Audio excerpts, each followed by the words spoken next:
Morning peeps, good morning everyone. How's everyone doing? Hopefully you guys are all doing well. Don't forget, if you're new to the channel, like, share, subscribe. Today is the 3rd of April, people. I say this because in exactly a week's time, I'm going to pick the members that are going to shadow me for Eubank Ben Fight Week. So that's the 10th of April. That's the cutoff date. It's going to be 5 members across the 5 days, the 5 days being Monday to Friday. So just to remind you, Mondays are interviews, Tuesdays are grand arrivals, Wednesday it's the public workout, Thursday presser, Friday weigh-in. Now the 10th is a little early, but what it does do, it gives you time if you need it to get time off work, and if you can't make it, it gives me time to pick another member. So yeah, good luck to everyone. I will pick the members on a video next week, so yeah, good luck to you. All right, let's have a look and see what there is to talk about today. All right, let's start here. Oscar De La Hoya. Devin Haney has a look of a shot fighter. Oscar starting the mind games already. I don't know. I mean, look, we don't know, right? We haven't seen him in the ring since that Ryan Garcia defeat. And let's be honest, he took a bit of a beating in that fight. He did. I would have liked to have seen him have an interim fight, a fight in between. He's decided not to do it. He sat out for nearly a year, which, look, could be beneficial. Some might say, you know, he's letting his body heal up. He's letting his mind heal up. Who knows, right? I think Ramirez, it's such a tricky fight. I really do. It's the one banana skin for me. I mean, Barboza's got a good shot against Teo, but my money would be on Teo. My money's certainly on Ryan. This fight, I'm staying away from it. I'm staying away from it. If I was a betting guy, I'm staying away from it. So, look, we'll see how it plays out. I still think there's a lot left in Devin Haney. I think Devin Haney's a really good fighter. I think people like to do that after one semi-controversial defeat. People are like, he ain't that guy anymore. For me, he is. For me, he is that guy still. I do prefer him at 140. I think that's his weight. I think the jump to 147 just doesn't make sense to me. I mean, he was only at 140 for like 2 fights. So I don't see the issue. But look, we'll see. We'll find out. Not long to go until that Times Square event, which I'm really looking forward to, just to see how it looks. It's going to be incredible. But we'll find out. Deontay Wilder's comeback. Yeah, look, I did a video about Wilder coming back to the ring, I think early this week or last week. You guys know my opinions on it. I don't want to see Wilder fight anymore. I did speak to Wilder the other day on the Ariel and Ade show. It seems like he's in good spirits, apart from when he speaks about his ex-wife. He gets emotional. You guys can go and watch the interview. I'm not just telling stories here. But he does seem like in a good space and place to want to fight again. I don't think it's a money chase thing. He would have made a lot of money. He spoke about the fact he wants to become a unified heavyweight champion of the world. I don't think that's going to happen. I know people say you never know, but I think I'm leaning more towards it doesn't happen than it does happen. A lot towards it doesn't happen. He also spoke about the fact that he isn't just having this fight this year. He's going to have a fight in Korea the end of the year. I don't know under what promotion or who he's going to fight. But look, we'll see. We'll see. Deontay Wilder is going to be 40 in October. He doesn't look 40. I will say that. He looks in incredible shape. He looks like he's put a bit of size on it as well. But I don't know, man. I don't know. I don't know what the chase is anymore. That's my thing for a lot of these fighters that like these kind of comeback stories. When you've made so much money and you're healthy and you've been a world champion, I mean, what other boxes are we ticking? Like when you were coming up, the boxes to tick were to make money, become a world champion. If you were a boxer that had any sort of hope of getting there, make money, become a world champion, and leave the sport healthy. Like Wilder's ticked those boxes, so why come back? It's the same reason I always say AJ should retire. Not because I don't think AJ could compete, because I think AJ could compete a lot more better than Wilder, but what's the chase? AJ's a unified world heavyweight champion. I'm making this an AJ vid now. He has so much money. His health is good.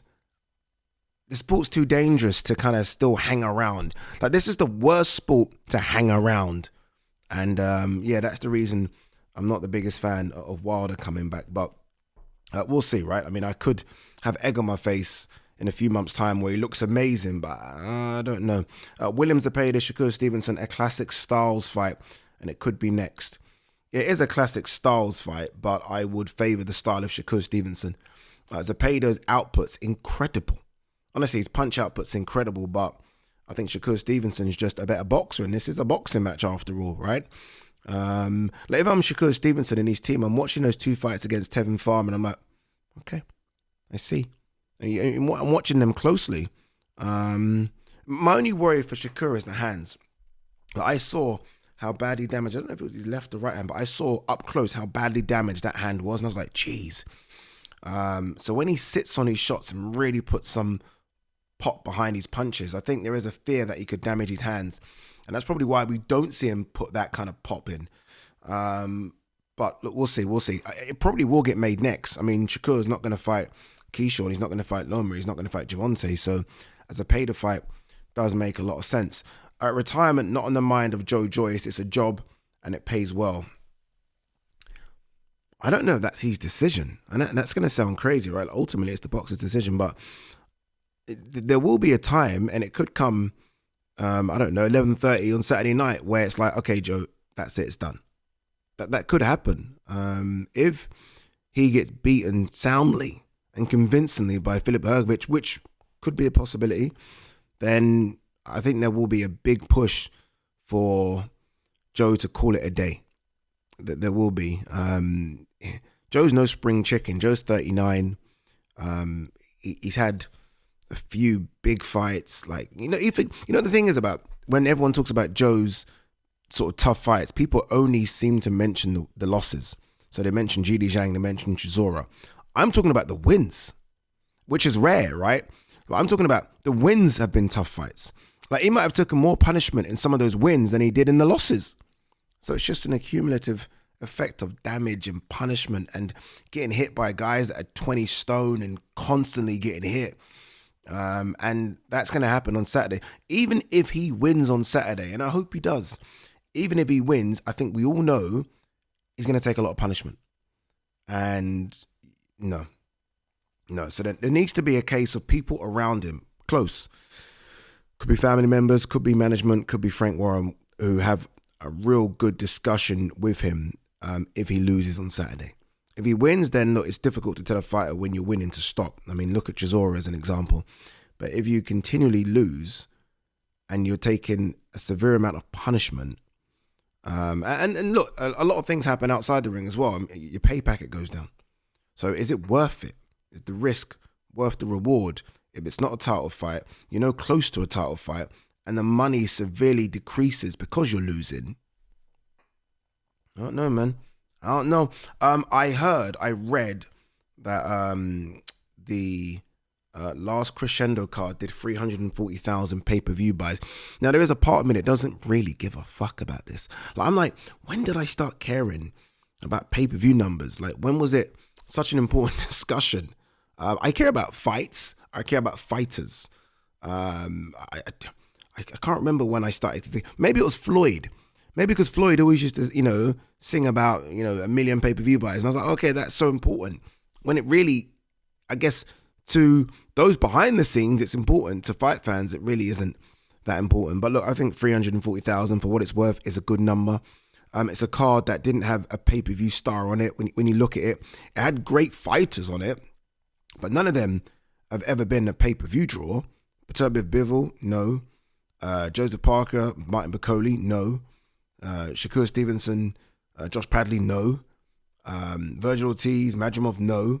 I'm going down the list in my head now. Hamza Shiraz, Carlos Adames, no. Callum Smith, Whitesy, no. None of these guys are pay-per-view stars. It's a collective of very good fighters that have never been a big draw. So I think that's a good number considering all of that. It goes to show. I'd love to know how much AJ Dubois did. I'm very intrigued because I don't think I ever saw that number. But yeah, it goes to show how big those guys are. AJ, Fury, Canelo, Javante. There's not many. Ryan, maybe, I guess. There aren't that many that can push the needle to get a big number. But I think in today's age of people, the piracy thing's now massive. I think 340,000, again, considering there were no stars in terms of pay-per-view draw on that card, I think that's a really, really good number. All right, anything else before we wrap?